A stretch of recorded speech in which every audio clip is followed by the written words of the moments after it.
Tonight, new research is putting the threat of the fast-moving UK strain under the microscope. The findings from a group of scientists, which are not yet peer-reviewed, show the variant appears to be doubling in the U.S. about every 10 days. Its transmission rate is at least 30 to 40% higher than more common variants, and backing up CDC warnings, the strain is likely to become the dominant one in the U.S. by March. This comes as South Africa stops using the AstraZeneca vaccine based on limited protection against its variant. Why are you concerned this evening? We're always concerned about events that can lead to kind of mini super spreader events, but I am even more concerned about the Super Bowl being a potential foundation because of the presence of these variants. All the way, An unsettling sign, tens of millions of people gathering around TV sets or bars to watch the Super Bowl.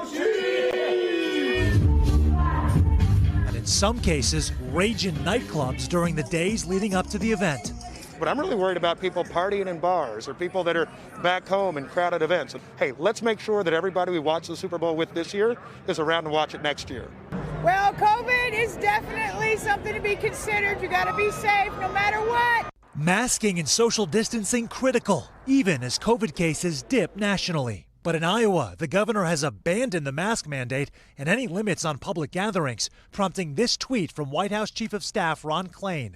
100 days of masking to bend the curve. Is it too much to ask? And imperative football fans are also being implored to take to heart. If previously one person could get 2 people infected, with these new strains, it's possible that one person can get 3 people infected, and so on. Tonight, critical hours for curbing COVID. And Sam joins us now from Tampa. Sam, let's go back to that study of the UK variant. What else did it find?